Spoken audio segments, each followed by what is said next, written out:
قرآن کریم کہتا ہے مومنین کاملین کی راہیں چل رہی ہے، ان کا سفر چل رہا ہے، لیکن وہ جو راہ کے کچے ہیں، وہ جو رب کی محبت کے حقیقی سفر پر نہیں ہے، زبانی جمع خرچ ہے، زبان سے کہہ رہے ہیں کہ ہم ایمان لے آئے، زبان سے کہہ رہے ہیں کہ ہم اپنے رب سے محبت کرتے ہیں، حقیقت میں دل رب کی محبت سے خالی ہے، ایسے لوگ جب محبت کا دعویٰ کرتے ہیں اور اللہ پر ایمان لے آنے کا اقرار کرتے ہیں، اس کے نتیجے میں دنیا والے انہیں تکلیف پہنچاتے ہیں۔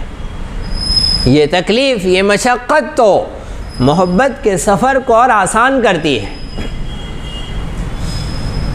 جفا جو عشق میں ہوتی ہے وہ جفا ہی نہیں، ستم نہ ہو تو محبت میں کچھ مزہ ہی نہیں۔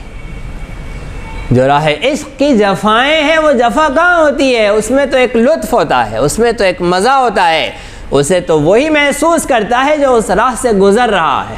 ستم نہ ہو تو محبت میں کچھ مزہ ہی نہیں، یہ کراس چیک کرنے کا طریقہ ہوتا ہے۔ جو حساب کا پکا ہوتا ہے وہ کراس بھی چیک کرتا ہے، وہ ویسے بھی چیک کرتا ہے، وہ صرف ضرب نہیں کرتا ہے، وہ تقسیم بھی کرتا ہے، وہ صرف ملٹیپلائی نہیں کرتا ہے، وہ ڈیوائڈ بھی کرتا ہے، ویسے بھی چیک کرتا ہے، الٹا بھی چیک کیا جاتا ہے۔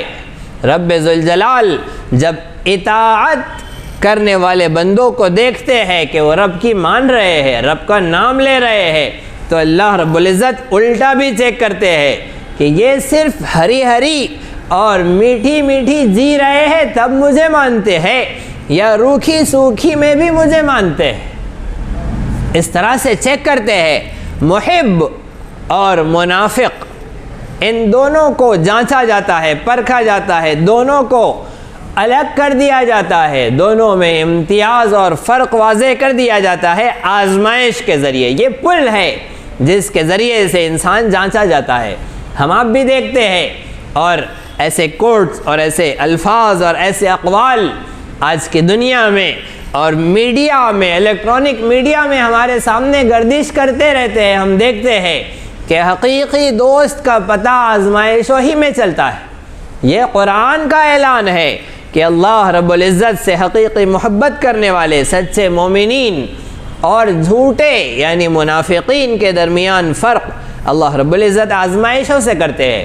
وہ لوگ جنہوں نے اللہ پر ایمان کا دعویٰ کیا، فَإِذَا أُوذِيَ فِي اللَّهِ، جیسے ہی اللہ کی راہ میں انہیں تکلیف دی گئی، جیسے ہی اللہ کا نام لینے کی وجہ سے انہیں ستایا گیا، حالات آئے، پریشانی آئی، شیطان کے چیلوں نے جب دیکھا کہ یہ رب کا نام لیتے ہیں تو ان پر تکلیفیں، مشقتیں انڈیلنی شروع کی۔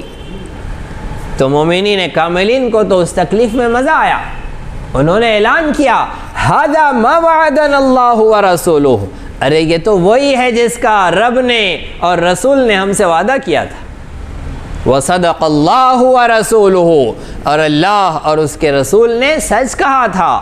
وما زادہم الا ایمانا وتسلیما، وہ تکلیف ان کے ایمان میں، ان کی خود سپردگی ہی میں اضافہ کرتی ہے۔ جیسے ہی وہ دیکھتے ہیں کہ مشقت کی راہ ہے تب سمجھ جاتے ہیں کہ ارے حق ہے۔ جب راحت کا سفر نظر آتا ہے تو پتہ چلتا ہے کہ ارے کہیں ہم بھٹک تو نہیں گئے، سب مزے مزے ہی کی راہیں نظر آ رہی ہے، تو کہیں ہم غلط راستے پر تو نہیں جا رہے ہیں۔ مشقت جب سامنے آتی ہے تب پتہ چلتا ہے کہ ارے ہم صحیح جا رہے ہیں، اس لیے کہ سچ کی راہ مشقتوں سے پر ہوتی ہے۔ لیکن وہ کچے، وہ زبانی دعوے کرنے والے، ان کا کیا حال ہوتا ہے؟ جعل فتنة الناس كعذاب اللہ، یہ لوگوں کی تکلیفوں کو وہ اللہ کا عذاب سمجھنے لگتے ہیں۔ لوگوں کی تکلیفوں کو، لوگوں سے ملنے والی تکلیفوں کو وہ ویسے بڑا جانتے ہیں، ویسے عظیم گردانتے ہیں جیسے رب کا عذاب ہو۔ یہ ان کا حال ہوتا ہے۔ نتیجہ کیا ہوتا ہے؟ جیسے ہی عذاب آیا تو انسان اپنا جائزہ لیتا ہے، اور جائزہ لے کر ان راہوں کو چھوڑ دیتا ہے جن کی وجہ سے تکلیف آئی۔ عذاب کا یہی طریقہ ہوتا ہے کہ جیسے ہی عذاب آیا تو انسان اس راستے کو، اس طریقۂ زندگی کو چھوڑ دیتا ہے جس کی وجہ سے عذاب آیا ہے، اور فوری اس کا الٹ راستہ اختیار کر لیتا ہے۔ جیسے حضرت یونس علیہ السلام کی قوم پر عذاب آیا، فوری انہوں نے ایکشن لیا اور اپنے بچوں کو اور بوڑھوں کو اور جوانوں کو اور اپنے جانوروں کو، اپنے سارے ساز و سامان کو میدان میں ڈال دیا اور آہو بکا شروع کر دی، اللہ کے سامنے رونا دھونا شروع کر دیا کہ اللہ ہم توبہ کرتے ہیں اپنی پچھلی زندگی سے، عذاب کو روک لیجئے۔ اللہ نے روک لیا عذاب۔ تو عذاب میں یہ کام کرنا ہوتا ہے کہ جب اللہ کا عذاب آئے تو اس ظلم کی راہ کو چھوڑ کر ایمان کی راہ اختیار کرنی ہوتی ہے۔ لیکن یہ منافقین اس کا الٹ کرتے ہیں، لوگوں کی طرف سے جب تکلیف پہنچتی ہے تو سمجھتے ہیں کہ یہ ایمان ہی کی وجہ سے ہم پر عذاب آیا ہے، یہ اللہ کی اطاعت کی وجہ سے ہم پر عذاب آیا ہے، یہ سچ بولنے کی وجہ سے ہم پر مصیبت آئی ہے، لہٰذا چھوڑ دو سچ کو، چھوڑ دو اللہ کی اطاعت کو، چھوڑ دو ایمان کو، اور پھر سودا کر لیتے ہیں یہاں کی عارضی تکلیفوں کے مقابلے میں ہمیشہ کی تکلیفوں کا۔ عارضی تکلیفیں چھوڑ کر ہمیشہ کی تکلیفوں کا سودا کر لیتے ہیں، یہ ان کا حال ہوتا ہے۔ جیسے ہی مارکیٹ میں سچ بولنے کی وجہ سے کاروبار کم ہوا تو فوری جھوٹ بولنا شروع کر دیتے ہیں کہ یہ سچ ہی کی وجہ سے تو پیٹ پر پتھر بندھے ہیں، جھوٹ کا راستہ اختیار کرو، بینک بیلنس بڑھاؤ۔ صاحب سچوں کے ساتھ کہاں آج دنیا ہے، سچ بولنے سے کہاں مارکیٹ میں ٹک سکتے ہیں، سیونگ کے واسطے تو جھوٹ بولنا ہی پڑتا ہے۔ یہ مومن کے الفاظ نہیں ہیں، یہ منافق کے الفاظ ہیں۔ قرآن کہہ رہا ہے دنیا کی مشقتوں کو اللہ کا عذاب سمجھنے لگتے ہیں اور حق کی راہوں کو چھوڑ دیتے ہیں، یہ منافق کی علامت ہے۔ مومن کہتا ہے ہاں یہی تو ٹائم ہے ہمارے آزمائش کا، جم جاؤ، ٹک جاؤ، انتظار کرو، رب کی آزمائش ختم ہوں گی اور برکتیں شروع ہو جائیں گی، اللہ کی مدد آ جائیں گی، رحمتیں آ جائیں گی۔ اس عین آزمائش کے وقت دو لوگ نکلتے ہیں، ایک پار ہو جاتا ہے، ایک پھنس جاتا ہے، ایک پھسل جاتا ہے۔